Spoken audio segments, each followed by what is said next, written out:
MakingAScene.org brings you compression in context. You are deep in a mix. The vocal is uneven, the bass feels wild, and the snare is jumping out in ugly ways. So you reach for the solo button. You pull up a compressor and start shaping the isolated track. You tweak the attack and release until the part suddenly sounds bigger, tighter, and smoother. You have sculpted a professional sound in total isolation. Then you unsolo the track, hit play on the full mix, and the entire song deflates. The vocal no longer connects, the bass loses its groove, the drums choke. The track you just fixed is now fighting the rest of the arrangement. Today, the home studio is the business. If you are an independent artist, every mixing decision carries financial weight. A poor mix leads to less replay value, eroded trust from listeners, and lost revenue from the streams, shows, and memberships that actually pay the bills. This problem rarely comes down to cheap microphones or bad plugins. It stems from flawed workflow. Isolating a track to process it creates a trap that compromises both the sound and the earning potential of your record. A compressor is a dynamic range reducer. It sets a threshold and automatically pushes down the loudest peaks. By controlling these peaks, it dictates how a musical part moves and breathes, making a singer sound confident or locking a bass line into a groove. Compression is a relationship tool. Its job is to manage how different sounds interact within the ecosystem of the song. It exists to glue parts together or keep them out of each other's way. The solo button creates a psychological illusion. When you hear one track by itself, your brain stops asking, "Does this fit in the song?" and starts asking, "Does this sound impressive on its own?"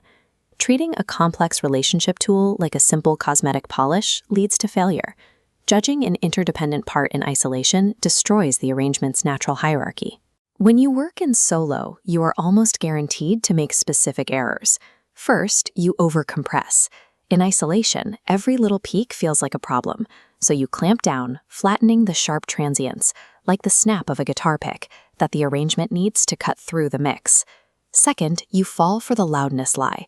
You squash a sound, boost the makeup gain, and trick your own ears.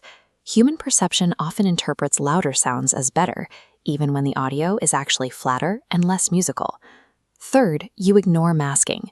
A vocal feeling thin might actually be swallowed by a heavy guitar part's frequencies. Instead of unmasking the frequency, you process the dynamics, forcing instruments into uniformity and destroying their natural movement and groove. Even modern AI tools are susceptible to this trap. Smart plugins can map viable compression characteristics in seconds. But if you let them analyze a track strictly in solo, you will still end up with isolated, context-blind results. AI tools provide a starting point, but cannot decide what your music should feel like. Algorithms in isolation just build perfectly polished mistakes. The correction starts with balance. Before you reach for a single compressor, dial in your static levels and panning. The rough mix will tell you what the music wants before plugins start talking over it. Next, force yourself to work in context. Loop a full section of the song. Set your compressor's threshold, ratio, attack, and release while the rest of the instruments are actively playing. Always level match your output. Flip the compressor on and off, ensuring the process signal is the exact same volume as the original. If it still sounds better without the volume boost, you have made a musical improvement. This redefines the solo button. It is a diagnostic flashlight. You use it to locate a stray click, a heavy breath, or an isolated room resonance. Once you find the problem, you turn the light off and go back to the mix. By treating compression as a tool for interaction, you stop chasing perfect isolated sounds. You build records that translate reliably across speakers, feel intentional, and hold listener attention from start to finish. That discipline translates directly into the survival of your business as an independent artist.